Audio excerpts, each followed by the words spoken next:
한주간 잘 지내셨어요? 네. 오늘은 어제 지난번에 이어서요. 지난번에 이제 그 수행의 흐름에 대한 그 수행의 단계, 그러니까 이제 길들임의 단계라고 이야기를 하는데요. 우리 마음을 길들이는 단계에 대해서 개요를 설명드렸는데, 오늘은 이제 그 첫 번째로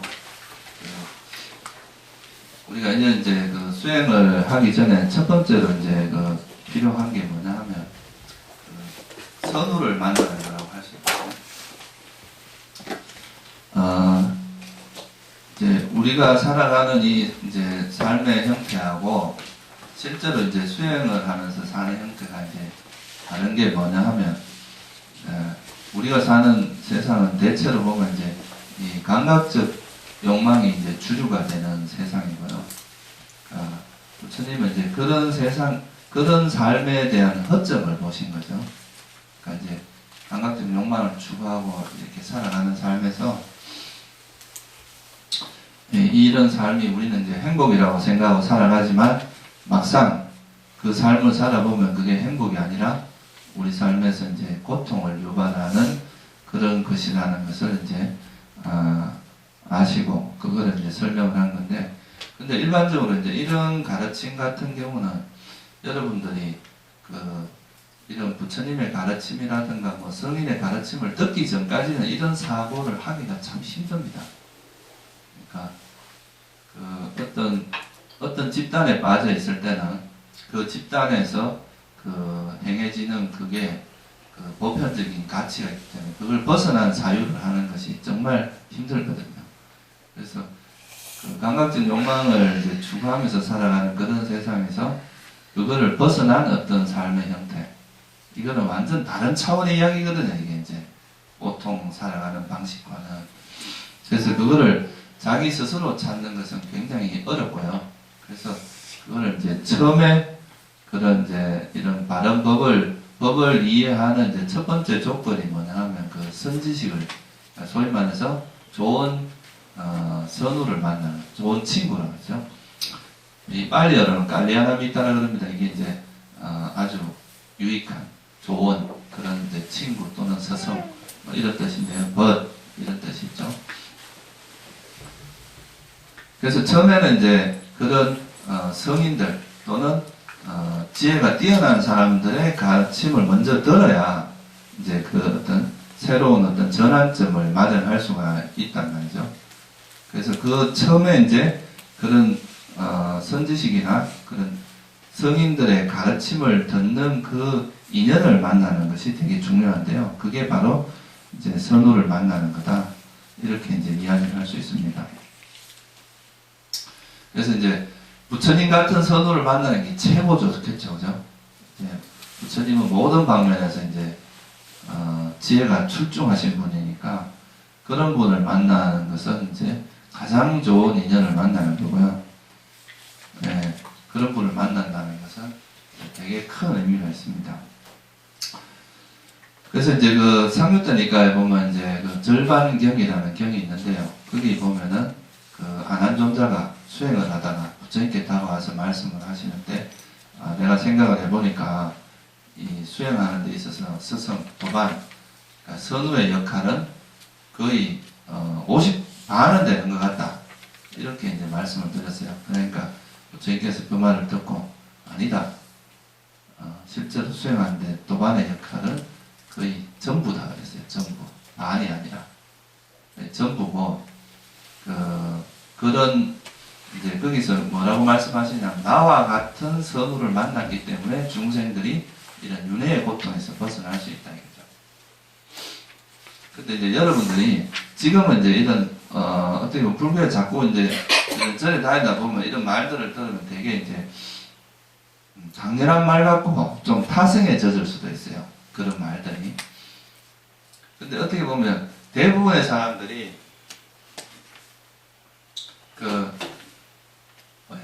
수행을 살면서 딱 세 마디로 요약할 수 있거든요. 내가 영원히 행복하게 살고 싶은, 이게 기본적인 어떤 사람들의 바람입니다. 나라는 것이 있고 그 나라는 존재가 행복하게 영원히 살고 싶은 거거든요. 그런데 이제 부처님은 역으로 이 삶이라는 게 고통의 원인으로 봤거든요. 그러니까 이건 되게 패러다임 자체가 완전히 틀린 패러다임이에요. 그러니까 이런 것을 이제 스스로 아까 말씀드렸듯이 스스로 발견하기도 어렵고 그런 것을 이제 부처님의 어떤 그런 부처님 같이 그런 곳에 진리를 눈을 뜬 사람을 만났을 때는 그것이 이제 그런 방향으로 나아갈 수 있고 그런 길을 찾을 수 있지만 스스로 그걸 찾는다는 것은 거의 불가능하다고 말할 수 있어요. 그 경전에 나오는 거는 뭐 그게 한 적어도 한 몇 아성 직업이 걸린다 그러잖아요. 스스로 그걸 헤쳐 나가는 데는. 그래서 그 이제 선우를 만나는 것이 그만큼 중요하다. 그래서 부처님께서 이제 이 선우를 만나는 것은 그 아까 말했듯이 그 수행의 전부다 이랬거든요. 그만큼 이제 중요한 거고 또 이 선우 중에서도 부처님 같은 분 이제 아까 말씀드렸듯이 이제 모든 방면에서 지혜가 출중한 이런 이제 부처님 같은 분을 만나는 것이 이제 제일 좋고 예를 들어서 부처님을 만약에 못 만났다면 그 부처님의 제자 중에서 이제 뭐 사리불 존자나 목련 존자 뭐 이런 뛰어난 존자를 만나는 거고 그러니까 그런 분을 못 만났을 때는 그 후대에 우리가 소위 말해서 깨달은 존재를 뭐라 그럽니까? 아라한이라 그러죠, 그죠? 그런 아라한을 이제 만나서 그런 분의 가르침을 듣는 게 가장 좋고요. 그런 복을 못 만났다면 이제 뭐 예를 들어서 아라한은 되지 못했지만 아나함, 뭐 사다함, 수다원 정도 이렇게 되는 분들 성자를 만나는 것이 또 그런 성자의 가르침을 듣는 게 제일 좋고 그래도 안 되면 뭐 선정을 얻은 사람 또는 경전에 통달한 사람 이런 순으로 이제 뭐 좀 차별화가 되겠죠, 그죠? 그래서 이제 청정도론이라는 이제 그 경전에 주석서에 보면은 거기는 이제 이런 조건을 만족하지 못하더라도 부끄러워할 줄 아는 자는 스승이 될 수 있다 이렇게 돼 있어요. 그러니까 이제 자기 스스로가 이런 악행이나 불선행에 대해서 스스로 부끄러워할 줄 아는 자, 자기가 악행을 저지르고도 뭐 부끄러워할지 모르는 이런 사람은 남이 스승이 되면 안 된다는 거죠. 그래서 이제 그런 정도로 이제 이 선우를 이야기했고요. 그리고 경전 곳곳에 그런 말들이 나옵니다. 이 선우를 만나는 것, 이것이 어떤 그 선우를 만나면 팔정도 수행을 할 수 있는 이제 인연이 된다. 뭐 선우를 만남으로써 우리가 이제 선법이 일어날 수 있다. 뭐 이런 말들이 계속 나옵니다. 그래서 처음에는 여러분 아까도 말했지만 불교에서 바라보는 이 세상을 바라보는 것과 세상 사람들이 세상을 바라보는 것은 패러다임 자체가 다릅니다. 구조 자체가. 근데 이거를 처음부터 자기가 그런 걸 알 수 없기 때문에 이런 성인들, 선우들을 만나서 그 패러다임을 일단은 배우고 들어야 된다. 첫째 듣는 게 되게 중요합니다.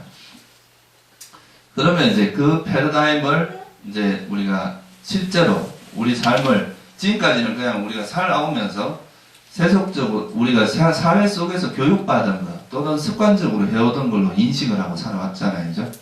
근데 그게 아니라 이제 새롭게 어떤 새로운 패러다임을 통해서 그러니까 이제 다시 보는 그러니까 이거는 부처님께서 그거는 이제 여러분들이 잘 이해를 하셔야 되는데 당신의 패러다임을 강요하진 않았어요. 당신이 본 거를. 근데 그냥 이제 당신이 한 건 뭐냐 하면 네가 와서 봐라 이거거든요. 내가 설해놓은 이 법을 너희들이 와서 이제 직접 보게 되면 스스로 지혜로 이제 볼 수 있다 이거죠. 그래서 부처님께서 법을 이야기할 때 와서 보라는 것이다 이런 말이 나옵니다. 그리고 스스로 보고 알 수 있다. 이거는 누가 이제 부처님은 그 가는 길을 알려주는 그 역할을 하지만 보는 그것을 이해하고 통찰하는 건 스스로 가는 거다 이거죠. 그리고 향상으로 인도한다 그랬어요. 향상으로 우리 삶을 이렇게 향상으로 인도하고 또 이제 지자들이 각자 알아서 자기 스스로 알아서 하는 거다. 이런 이제 이야기가 나오는데 그래서 이제 이 부처님은 이제 그 우리가 습관적으로 고정관념 그 교육받은 이런 거에서 세상을 보는 눈을 다시 한번 보게 만들어주는 거죠. 이 현상 자체를 좀 있는 그대로 우리가 이제 기존에 가지고 있는 고정관념으로 보지 말고 자기 삶에서 그런 마음을 일단 비우고 세상을 있는 그대로 보게 되면 이제 그런 패러다임, 부처님께서 말씀하신 그런 패러다임을 좀 이해할 수 있다는 건데, 처음에는 이제 여러분들이 이런 이제 그 깨달으신 분, 그리고 이제 세상을 진리를 이제 이해하신 분의 가르침을 일단 듣고 하는 게 훨씬 뭐랄까 이 시행착오를 훨씬 줄이게 됩니다. 물론 여러분들 이 검증 작업을 해야 돼요. 부처님께서 진짜 사실을 말씀하셨는지 아니면 거짓말을 했는지 이거를 이제 검증을 해야 되겠죠. 부처님께서는 자신이 있어요. 그러니까 항상 그 경전에도 보면 열애조차도 검증하라 그랬어요. 내가 함부로 뭐 그냥 무조건 믿지 말고 이 열애조차도 네가 한번 확인하고 검증을 하라 그랬거든요.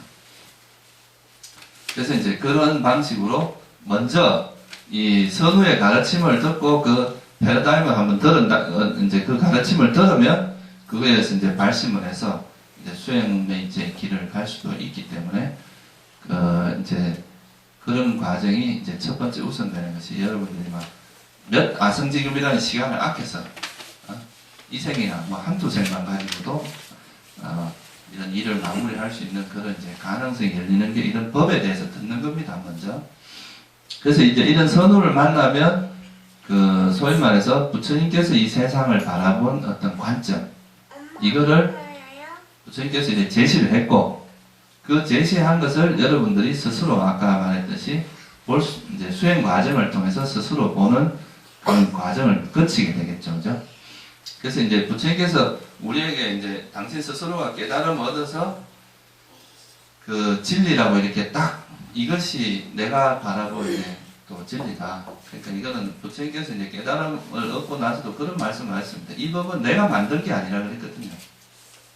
스스로 뭐 창조하거나 그런 게 아니라 단지 이 세상이 존재하고 있고 원래 존재하는 그걸 나는 발견한 사람이라고 그랬거든요. 그걸 알고 이해한 거다 이거죠. 새롭게 창조한 게 아니라. 그래서 그거를 이제 당신이 있는 그대로 이 세상을 보고 진리를 정리한 내용이 이제 불교에서 뭐냐 하면 사성제입니다. 그러니까 네 가지의 그 성스러운 진리라고 하는 이 세상의 구조 또는 이 세상이 어떻게 돌아가고 이 세상이 어떻게 이렇게 이루어져 있고 어떤 방식으로 돌아가는지를 두 가지 진리로 말씀을 하셨어요. 고성제와 집성제. 이건 이제 세상의 원리를 이야기합니다. 그리고 그 세상으로부터 벗어나는 그러면 내가 예를 들어서 저 동굴 속에 갇혀져 있는데 깜깜해요. 아무것도 몰라. 근데 거기서 빠져나갈 수 있는 길이 있다 없다 이건 되게 중요한 문제거든요. 그러니까 우리가 이제 제가 이제 옛날에 수학을 전공했는데 수학에서도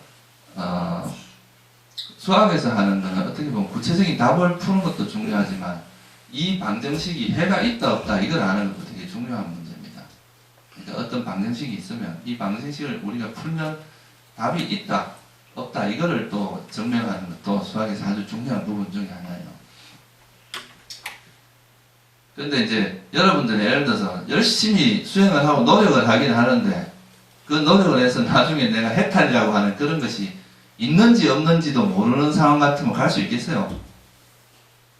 그거는 어떤 확실성이 없단 말이에요. 그래서 이제 그런 상태가 있다라고 이야기한 게 이제 멸성제고, 그리고 또 그거로부터 이제 벗어나는 길을 말씀하신 게 이제 도성제입니다. 그래서 고집멸도라고 하는 이 두 가지는 고성제, 집성제는 이제 우리가 사는 이 세상에 대한 이야기고, 멸성제하고 도성제는 우리가 이제 어떻게 하면 거기로부터 벗어나고 또 벗어나는 그런 상태가 존재한다는 거죠. 해탈이라는 것이 존재한다 이거죠. 헛된 노력이 되진 않는다 이 말이죠. 여러분들이 이제 쏘가가지고 평생을 이렇게 공부를 했는데 막상 가보니까 없다 이러면 이제 골치 아픈 거잖아요, 그죠? 근데 그런 게 아니라는 거죠. 분명히 그런 이제 목표 지점이 있고 이익이 있다라는 것을 이제 이야기했습니다. 그래서 이제 당신이 터득한 또는 발견한 깨달은 이 진리를 이제 한마디로 사성제로 표현하는데, 여러분들이 수행을 이제 적어도 불교 수행을 하려고 한다고 생각을 하시면 이 정견에 대한, 그러니까 이걸 바른 견해라고 이야기를 합니다. 이런 이제 사성제를 이해하는 그 사성제를 이해하고 그 사성제의 관점에서 이제 수행을 이끌어 나가는 거, 이걸 이제 이 사성제를 이해하는 것을 바른 견해라고 하는데, 이런 이제 견해가 바로 서서 공부를 해야 여러분들이 노력하는 것이 헛된 노력이 안 된다 이 말이죠. 이게 이제 방향성이 바로 잡혀야지 올바른 방향으로 가게 되지, 이 방향성 자체가 잘못되면은 여러분들이 하는 노력이 엄청난 시행착오, 한 몇십 년을 추구라고 했는데 내가 가보니까 잘못된 길을 가 있다 이러면 그 많은 세월이 허송세월이 될 수도 있다 이 말이죠. 그리고 오히려 그걸로 인해서 부작용들이 많이 생길 수가 있습니다. 뭐 실제로 저도 그런 경험이 있어요. 어떤 이제 약간 바르지 못한 법을 처음에 공부를 해서 그걸로 인해서 어떤 부작용 같은 게 생길 수 있거든요. 지혜가 없어져 버립니다. 그런 공부를 하다 보면. 그래서 이제 이 정견이라고 하는 것이 되게 중요한데, 그래서 이제 이 길들이는 단계에서 가장 중요한 이제 출발점이 정견입니다. 이 바른 견해, 팔정도에서 이야기하는 바른 견해고, 이 바른 견해를 여러분들이 이제 좀 얻을 수 있는 이제 어떻게 보면 계기라고 할까요? 어떤 출발점이 뭐냐? 그게 바로 선우를 만나는 거다 이거예요. 좋은 선우를 만나는 거.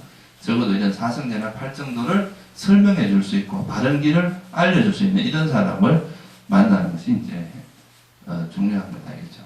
그래서 오늘은 이 정견에 대해서 제가 조금 설명을 드리려고 합니다.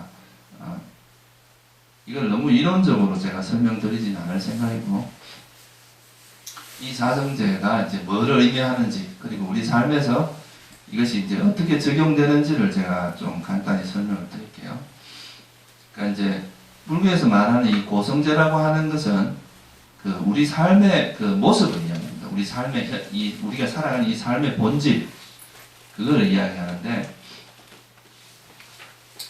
우리 삶에는 이제 제일 대표적인 게 뭐가 있느냐면 생로병사의 고통이 있죠, 그죠? 생로병사. 태어나서 이제 요즘 보면은 우리 선호에도 이제 한 50대에서 이제 한 60대 이렇게 되는 분들이 약간 갱년기 증세를 겪으면서 고통이 이제 몸에서 막 이렇게 힘들고 무기력해지고 이런 고통을 겪는 분들이 있는데, 이런 것도 일종의 몸에서 오는 늙어가는 고통입니다. 나이가 이제 젊었을 때 몸이 쌩쌩하다가 이제 한 5, 60대 되기 시작하면 이제 막 아침에 일어나도 몸이 이제 힘들고 뭘 해도 이제 내 마음대로 잘 안 돼, 몸이 잘 안 따라주고 이런 게 있잖아요. 근데 이런 상태에서 이제 우리가 마음을 잘못 쓰게 되면 이 우울증으로 갈 수도 있어요. 되게. 그래서 요 이제 늙어가는 고통, 또 다들 보면 뭐 요즘 암 걸릴까봐 걱정하고 뭐 치매 걸릴까봐 걱정하고 하죠. 우리가 이제 몸이라는 건 이제 나이가 들어가면서 점점 그런 퇴화의 과정을 거칠 수밖에 없잖아요, 그죠? 이제 우리가 처음에 태어날 때는 아니지만 이제 이게 유전자가 자꾸 활동하다 보면 노폐물이 자꾸 쌓인단 말이에요, 몸에. 그러다 보면 이게 자꾸 늙어서 나중에 결국은 생명체로서의 활동이 멈춰지는 때가 온단 말이에요, 언젠가는. 그래서 그런 이제 늙어가고 병들어가고 죽는 고통. 죽음이라는 거는 왜 두려운가 하면 모르기 때문에 그렇습니다. 미지의 세계잖아요. 여러분 죽으면 어떻게 될지 모르잖아요.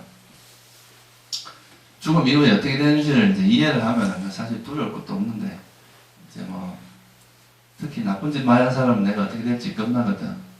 그러니까 이제 죽는 게 두려울 수가 있어요. 그래서 이런 생로병사의 고통은, 생로병사라는 이런 문제는 존재가 있는 어느 곳에나 있는 문제입니다. 아무리 문명이 발달해 보세요. 아무리 문명이 발달하고 세상이 내가 하늘을 날아다니고 마음대로 한다 해도 그 태어난 존재가 겪는 노병사라고 하는 이 문제는 이 살아있는 생명체가 있는 한은 벗어나지 못하는 부분이란 말이에요. 그래서 이제 이 부분을 해결하지 못하면 이걸로부터 오는 고통에서는 벗어날 수 없다 이거죠. 그래서 이게 이제 가장 근원적인 문제예요. 부처님의 출가 동기가 이겁니다. 생로병사로부터 어떻게 하면 벗어날 수 있느냐 이거죠. 그럼 두 번째가 뭐냐 하면 이제 여러분들 직장에서 많이 겪는 거죠. 보기 싫은 인간하고 같이 있는 거. 그러니까 이제 원정회고라 그럽니다. 보기 싫은 사람과 모일 회자거든요. 회자가. 그러니까 이제 원한이 있고 정오, 싫어하는 그런 사람과 모여 같이 있는 고통이란 말이에요. 부부도 뭐 서로 안 맞으면 뭐 그것만한 고통이 없어요. 맨날 봐야 되니까. 이제 원정회고가 있고 또 애별리고라고 있어요. 이건 사랑하는 사람과 헤어지는 고통입니다. 여러분도 많이 겪고 있을 거예요. 아무리 부모님이 만약에 일찍 돌아가신다거나 또 뭐 자기하고 사랑하는 애인과 헤어진다거나 친한 친구하고 막 이렇게 깨져서 그런 데서 오는 고통 뭐 이런 게 이제 다 애별리고라 그러죠. 사랑의 자입니다. 사랑하는 사람과 그러니까 이별하는 고통, 별리라는 이별을 거꾸로 한 말이죠. 그러니까 이제 구부덕고라고 있어요. 내가 원하는 걸 얻지 못하는 것. 좋은 차를 사고 싶은데 못 얻고, 좋은 집을 얻고 싶은데 못 얻고, 권력을 얻고 싶은데 못 얻고, 명예를 얻고 싶은데 못 얻고, 그런 이제 원하는 것이 있고, 여러분 마음에 원하는 것은 있는데 그것을 원하는 것을 얻지 못할 때, 빨리 님이 따라 얻고 싶은데 안 되고, 빨리 선정에 들고 싶은데 안 되고, 이런 것도 다 이제 구부덕고에 해당하죠. 원하는 것을 얻지 못할 때 오는 고통입니다. 그리고 이제 우리가 이제 뭐 이거 외에도 각종 뭐 슬픔과 비탄, 탄식, 절망 뭐 그런 것들, 육체적 고통, 정신적 고통 이런 것들이 우리가 살아오면서 여기 대부분이 뭐 한 인생을 조금 살아보신 분들이기 때문에 그 살아보다 보면 그런 것이 우리 주위에 항상 가까이 있다는 걸 여러분 다 아시잖아요, 그죠? 그래서 이제 이런 것들이 기본적으로 우리 삶에 있는 고통, 괴로움의 어떤 형태인데, 그럼 여기서 부처님은 한 걸음 더 나아갑니다. 그럼 이런 고통이 왜 있느냐 이거죠, 왜? 이런 고통이 있는 더 근원적인 거는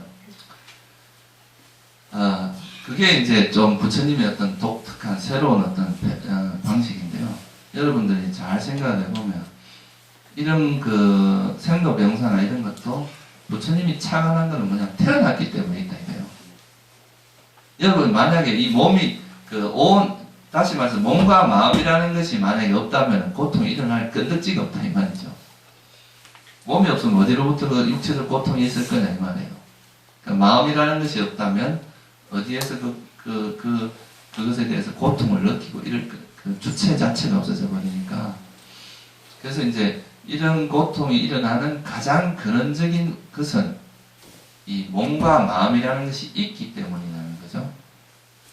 그게 이제 어떤 우리가 살아가는 그 삶에서 있는 고통. 이거는 이제 제가 뭐 이까지는 구태여 여러분이 뭐 깊이 이야기를 안 해도 될 것 같고요. 그래서 이제 이런 아까 말씀드렸듯이 그런 뭐 생로병사라든가 이런 뭐 구부덕고 우리가 원하는 걸 얻지 못하고 사랑하는 사람과 헤어지고 또 자기가 원치 않는 사람과 만나서 오는 고통 또 막 슬픔, 비탄, 탄식, 절망 그리고 뭐 여러 가지 형태의 이 세상에 고통이 존재하는데 그런 것에 원인이 있을 거 아니에요, 그죠? 그 원인을 부처님께서는 이렇게 말하다 보니까 이런 근원적으로 만약에 여러분들이 원하는 것이 없다면 원하는 것으로부터 오는 고통이 있겠느냐 이거죠. 네? 그 사랑함이 내가 어떤 사랑하는 사람에 대한 집착이 없다면 그 사랑하는 사람이 설사 이렇게 헤어진다고 해도 그걸로 오는 고통이 없다 이거죠. 그래서 가장 근원적인 것은 이 세상의 본질에 대한 이해의 부족이다. 우리가 이 삶이라는 것에 대한 이해의 부족이고 그 이해가 부족된 그러니까 제대로 보지도 못한 것들에 대한 집착 이게 이제 고통의 원인이라는 거죠.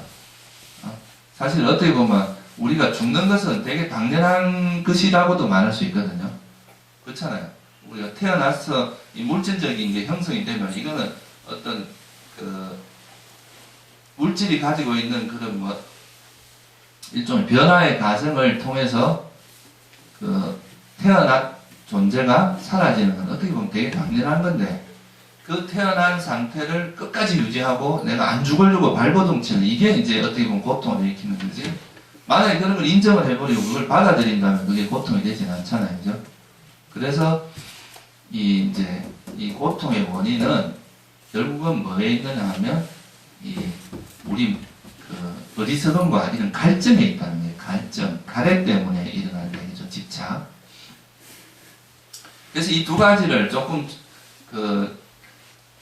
결합해서 조금 요약해서 말씀을 드려보면, 우리 삶에서 일어나는 고통이라고 하는 여러 가지 원인들이 있는데, 그런 그 현상 자체가 우리에게 주는 고통이라기보다는 뭐 때문이라는 거예요, 결국은 그게. 예를 들면 아까 죽음이라는 것도 대부분의 사람은 죽는다는 걸 고통으로 받아들이지만, 예를 들어 수행을 많이 하는 사람들이 이 죽는 걸 고통으로 안 받아들이고 그냥 자연스러운 현상으로 받아들일 수가 있단 말이에요. 그죠? 그렇다면은 이 죽음이라는 자체가 고통이에요? 아니에요. 죽음 자체는 고통이라고 말할 수는 없죠. 늙음도 마찬가지입니다. 예를 들어서 자기 그 미모나 자기 젊음에 대한 애착이 많은 사람은 자기 몸이 늙어가는 걸 보면 그 엄청난 고통이 일어날 수 있어요. 근데 뭐 자기 몸에 대한 특별한 애착도 없고 뭐 그렇다. 그러면 그 늙어가는 걸 그냥 자연스러운 현상으로 바라볼 수 있다 이거예요. 그죠? 그러면 그게 고통이 되지 않을 수 있다 이 말이죠. 그래서 결국은 이런 우리 삶에서 일어나는 이 현상 자체가 고통의 속성을 가지고 있는 건 아니다 이 말이에요. 예를 들어서 이 종소리가 여러분들한테 고통을 주겠다는 의도를 가지고 종소리를 내는 건 아니다 이 말이에요. 이건 그냥 부딪히면서 이 막대가 부딪히면 나는 이 자연스러운 그냥 소리인데, 이 소리를 듣고 이것을 괴롭다고 받아들이거나 참 좋다고 받아들이는 건 뭡니까? 누가 이런 짓을 해요? 결국은 여러분들의 마음이 이런 짓을 한다 이 말이에요. 그죠? 그러니까 그 현상 자체가 그렇다기보다 여러분들의 마음이 이제 이런 바깥의 세상을 받아들이는 어떤 마음 상태에 따라서 이것을 괴로움으로 받아들일 수도 있고 행복으로 받아들일 수도 있는 그 변화가 일어난다는 거죠. 그래서 부처님께서 이제 이 삶의 고통의 원인이 집착이라고 한 거는, 첫째는 이제 그냥 단순히 이 집착이라는 면도 있지만, 첫째는 뭐가 있느냐 하면 우리 삶에 일어나는 고통의 원인이 첫째 뭐에 있다는 거예요. 대상에 있는 게 아니라 뭐에 있다는 거예요. 그거를 받아들이는 어디에 원인이 있다는 겁니까? 우리 마음에 원인이 있다는 거예요. 그 마음이 그냥 현상을 죽어가든 늙어가면 늙어가는 대로 받아들이고, 더우면 더운 대로 받아들이고, 추우면 추운 대로 인정을 하고 있는 그대로 우리가 수용하고 받아들일 수 있고, 그걸 그대로 이렇게 인정을 할 수 있다면 별것도 아닌 일이다 이거죠. 근데 우리가 원하는 바가 있고 그것을 내 입맛대로 맞추려고 하니까 이게 힘들어진다 이 말이죠. 나는 이렇게 되고 싶다, 이렇게 되고 싶다, 뭐 하고 싶은 게 너무 많은 거죠. 이게 갈증이란 말이에요. 돈도 더 벌고 싶고, 더 오래 살고 싶고, 더 많은 걸 가지고 싶고, 내가 더 남보다 예뻐지고 싶고, 뭐 이런 수많은 욕망과 갈망들이 우리를 계속 껄떡거리게 만들고 거기서 헤어나지 못하게 만드는 요소다 이 말이죠. 그래서 그거를 이제 그런 고통의 가장 근원적인 것이 이 가래에 있다, 집착에 있다 이거죠. 그래서 이거를 이제 고통의 원인이고, 이런 가래가 일어나는 원인은 이제 어리석음 때문이 되네요. 세상은 변할 수밖에 없는데 변하지 말라고 막 혼자서 이렇게 그러니까 변할 수밖에 없는 것을 변하지 말라고 내 혼자 계속 집착을 하고 있으니까 이런 거는 어리석음에 기반을 둔 거고, 그리고 또 근원적으로 이것이 실체도 없는 것을 실체가 있다고 자꾸 주장을 하면서 집착하는 이런 것도 어리석음을 바탕으로 하고 있는 거죠. 그죠?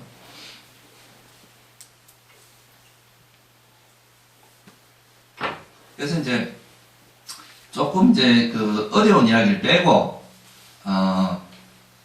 우리가 보성제, 집성제라고 하는 것을 조금 이제 쉽게 여러분들 우리 삶에서 살아가는데 좀 적용이 될 수 있는 말로 좀 바꿔서 설명을 하면, 이 삶에 있는 고통의 그 근본적인 원인은 우리 마음으로부터 비롯되고 그 마음에 있는 이 갈증, 이게 소위 말해서 아까 말했던 감각적 욕망에 해당합니다. 이런 뭔가를 밖에 있는 대상을 우리가 이렇게 붙들고 밖에 있는 뭔가 대상의 바깥에서 많은 것을 얻고 또 그것을 많이 지고 있음으로써 그게 행복이라고 생각하는 이게 이제 전도된 생각이다 이 말이에요. 그건 근원적으로 사실은 행복을 주는 게 아니라 오히려 그런 갈증들이 우리 마음을 계속 쉬지 못하게 만듭니다. 멈추지 못하게 만드는 거죠. 끊임없는 뭔가를 찾아다니고 뭔가를 끌떡거리면서 갈증을 일으키는데 잘 생각을 해보자 이거죠. 과연 우리가 그런 집착을 통해서 얻어진 것이 여러분들에게 경험상으로 여러분이 한번 생각을 해보세요. 여러분이 살아오면서 경험했던 거에서 그런 집착을 통해서 얻어진 것이 여러분이 진정한 행복을 주던가요? 예를 들어서 뭐 얻었다. 그러면 또 얻을 때까지 그 막 이렇게 그 갈증 때문에 힘들어하고 잘 얻어지면 그래도 다행인데 안 얻어지면 그것이 엄청난 고통을 또 일으켜요. 근데 일단 얻은 사람들은 또 그게 사라질까봐 겁을 내고 있습니다. 불안합니다. 내가 이거에 대한 애착이 있으니까 예를 들어서 여러분이 뭐 마음을 어차피 이 세상에서 내가 얻어진 거는 또 때가 되면 사라질 수도 있다 이렇게 생각을 하면 그냥 자연스럽게 쓰다가 뭐 가면 내버려두면 되는데 일종의 여러분 사용자 개념으로 바뀌어야 돼요. 그냥 여러분 인연 되는 걸 쓰다가 그냥 보내는 거지 이거를 내 소유의 개념으로 가져가면 엄청난 힘든 일이 발생한다 이거죠. 그래서 이게 이제 부처님이 말씀하신 그런 가래 때문에 이걸 붙들고 있으려고 하는 이런 게 여러분들에게 이제 고통을 일으키는 거니까 그런 마음들을 이제 이 가래라고 하는 것은 본질적으로 보면 이 가래와 성냄은 동전의 양면과 비슷하거든요. 예를 들어서 원하는 게 있으면 반드시 고통이 따릅니다. 괴로움이 따른다 이 말이에요. 원하는 것을 그러니까 아까 말씀드렸듯이 얻으면 두 가지 케이스가 있는데 얻으면 그 얻는 순간은 즐겁지만 또 이 얻는 것을 놓지 못하고 계속 그걸 집착하기 때문에 그것이 사라질까 봐 항상 두렵고 불안하고 초조한 그런 게 있습니다. 그리고 얻지 못하면 또 얻지 못하는 고통이 있고 그래서 이 부처님께서 바라본 이런 관점은 우리 마음에서 이런 갈증 이런 것은 항상 이 감각적 욕망과 불만족이라고 하는 성냄 이런 것이 동시에 일어나지는 않지만 항상 감각적 욕망이 있으면 그 다음에 또 성냄이 일어나고 그 성냄이 일어나면 그걸 또 그 반대로 또 그거로부터 벗어나고자 하는 또 욕구 뭐 이런 것들이 반복되면서 우리 삶은 이 탐욕과 성냄이 끊임없이 교대하고 살아가는 이런 삶이라고 할 수 있거든요. 원하는 게 있으면 또 고통이 있다가 또 그거로 또 뭔가 이 고통으로 벗어나기 위해서 또 다른 걸 막 집착을 해요. 또 그러면 또 그게 또 거기로부터 또 일어나는 여러 가지 고통. 그래서 말씀은 감각적 욕망 또는 탐욕이라고 말씀하셨지만 이 감각적 욕망의 다른 이름이 또 성냄이거든요. 그러니까 이것이 다른 모습으로 나타나면 성냄으로 나타난다 이 말이에요. 때로는 탐욕으로 나타났다가 그 반대로 또 성냄으로 나타났다. 이게 교대하는 것이 이제 감각적 욕망이기 때문에 그것이 밖에서 뭔가를 해답을 찾으려고 하는 것은 한계가 있습니다. 여러분들이 이제 그걸 물론 할 수 있는 것도 있겠죠. 분명히 내가 원하는 만큼 성공할 수도 있겠지만 그거는 한계가 있고 근본적으로 그걸 바꾸기 위해서는 내 마음을 변화시켜서 이 고통이 원인이 되는 것을 아예 우리가 버려버리면 더 이상 고통이 일어날 수 있는 가능성이 사라져버린다 이 말이에요. 그래서 이제 불교에서 말하는 이제 이 수행에서 첫 번째 출발점이 뭐냐 하면 그러니까 우리가 밖에서 뭔가를 찾으려고 하는 것을 포기를 해야 된다 이 말이에요. 포기라기보다는 그거는 적절한 것에서 멈춰야 됩니다. 끝도 없이 달려나가는 것은 한계가 있고 그래서 이제 자기 밖에서 뭔가 찾으려고 하지 말고 대상을 바깥에 있는 걸 뭔가 많이 취해서 얻으려고 하는 행복은 그거는 한계도 있고 그렇게 편안한 행복이 아닙니다. 감각적 욕망으로 인한 행복은 항상 우리 마음을 불안하게 하는 요소가 있어요. 항상 불안한, 그러니까 완전히 안정된 그런 행복을 잘 주지는 않습니다. 근데 이거 감각적 욕망을 적게 하고 오히려 내 마음을 변화시켜서 그런 욕망을 버림으로써 오는 이 행복은 엄청난 안정감을 주고 또 그 행복의 질 자체가 좀 틀립니다. 우리가 그런 감각적 욕망으로 인한 행복과 여러분 쉽게 비유를 하면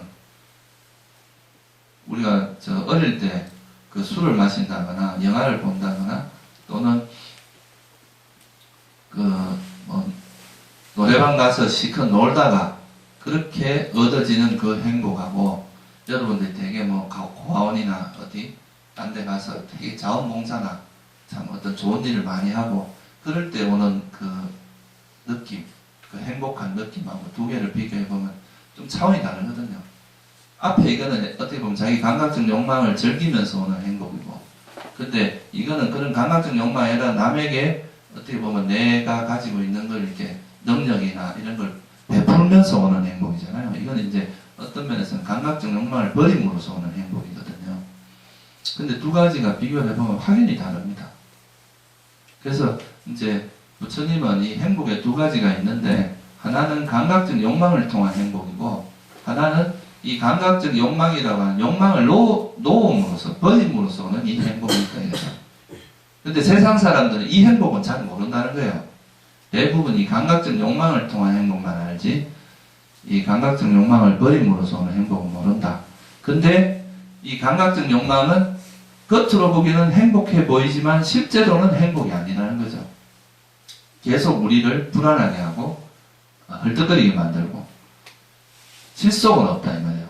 막상 해보면 실제 그게 우리에게 큰 행복을 주는 건 아니다 이거죠. 그래서 여러분들이 맞지마니까라는 경전에 보면 이 감각적 욕망이라는 것에 대해서 한 10가지 정도의 비유로서 그것의 어떤 그 실속없음, 허황됨 이런 거에 대한 설명이 있습니다. 그 중에 이제 대표적인 게 이제 뼈다귀 같다, 뼈다귀 같다. 뼈다귀는 냄새는 참 이렇게 고기하고 비슷한 냄새가 나지만 막상 그 뼈다귀에서 고기를 먹으려고 하면 고기는 먹을 게 없다 이 말이에요. 그럼 칼 끝에 발라진 꿀과 같고, 그러니까 이런 달콤하지만 우리 마음을 다치게 하고 베게 할 가능성이 많다 이 말이죠. 그래서 그거를 이해하게 되면 우리가 이제 노력의 방향이 이제 달라지잖아요, 그죠? 이게 이제 어떤 정견이라고 하는 것을 바로 잡으면 여러분들이 지금까지 이렇게 해오듯이 밖에서 우리가 뭔가를 많이 얻어서 그걸 통해서 행복을 얻으려고 하는 이런 방향보다는 어떤 방향으로 가게 되겠어요? 오히려 밖에서 얻는 것은 적절한 자기가 이제 꼭 필요한 정도에서 또는 적절하면서 만족을 하고 또 설사 많은 것을 얻었다 해도 그걸 남하고 나누면서 살 수도 있습니다. 혼자만 지고 있는 게 아니라 너무 집착을 하게 돼. 어차피 자기가 언젠가는 사라질 거 이걸 있을 때 자기 선업도 많이 짓고 복을 많이 짓고 이렇게 해놓으면 그거는 사라지는 게 아니거든요. 그래서 이제 밖에서 뭔가를 얻으려고 하는 마음을 이제 조금씩 버리고 그런 걸 버리고 포기하고 오히려 내 마음을 변화시켜서 우리가 세상을 보는 어떤 태도를 바꾸는 게 좋다 이거죠. 이렇게 많이 얻어서 행복을 얻으려고 하는 게 아니라 오히려 그 세상을 그런 욕망을 버리고 바라보면 이제 세상을 보는 관점이 달라지거든요. 설사 여러분이 바깥에서 많은 걸 얻어도 상관없다 이거예요. 그렇지만 그거에 대해서 집착을 하거나 또 이걸 나만 소유하고 인색해지거나 이런 게 아니라 또 그런 것들을 적절히 이렇게 나누면서 그렇게 살 수도 있고 삶의 질이 확실히 달라질 수가 있습니다. 그리고 바깥에서 얻는 것은 행복의 한계가 있어요. 근데 우리 마음을 바꾸는 것은 누구나 노력을 하면 가능합니다. 밖에서 얻는 건 한계가 있잖아요. 그죠? 그래서 이제 패러다임 자체가 이제 여러분들이 밖에서 뭘 얻으려고 대상이 초점이 아니라 이제 마음이 초점이 되는 쪽으로 바뀌어야 됩니다. 우리가 바깥 세상이 여러분을 행복하게 해주거나 여러분을 괴롭게 하는 게 아니라 여러분 마음에 의해서 세상이 괴롭게 느껴지기도 하고 행복하게 느껴지기도 한다는 말이에요.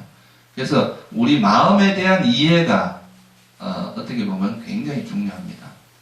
이 마음이 어떻게 세상에서 장난을 치고 있는지 여러분들을 어떻게 이렇게 현혹시키고 여러분들 이 마음이 얼마나 끌려다니고 소위 마음이라기보다 이런 번뇌, 갈증이 어떻게 끌려다니고 이 마음의 속성이 뭔지 이런 것을 이해해 나가면서 여러분들이 이제 마음이 서서히 변하게 됩니다. 그래서 우리 삶 속에서 살아가면서 내가 이제 소위 말해서 내 마음이 어떻게 움직이는지를 관심을 가지기 시작을 하면 이제 그때부터 자기 마음에 대한 이해가 서서히 이루어집니다. 처음에는 여러분이 이 마음을 이해할 때 자기 마음대로 통제하려고 하면 안 됩니다. 그러니까 나는 이런 마음만 일어났으면 좋겠어. 이런 마음은 난 싫어. 이렇게 하면은 그런 거에 관심 자체가 또 새로운 고통을 유발을 해요. 원하는 건 절대 안 일어나 주거든요, 여러분. 여러분 마음속에는 지금 여러분이 원치 않는 것들이 엄청나게 많이 있습니다. 근데 그런 것들을 처음에는 이해하는 과정이다, 이 말이에요. 아, 내가 몰랐던 내 모습이 이런 게 있구나. 내가 이렇게, 내가 나를 관찰할 때 몰랐는데, 나도 굉장히 이게 자존심이 강하고, 또 자만심도 강하고, 욕심도 많고, 또 씀도 많구나. 이런 것들을 그냥 있는 그대로 파악하고, 이해하고, 받아들이는 게 첫째는 중요합니다. 그거를 내 마음대로, 이건 없어지고, 이건 일어나고, 막 이렇게 너무 처음부터 통제를 하려고 하면 안 돼요. 이 통제는 이해를 통해서만 가능해집니다. 지혜를 통해서.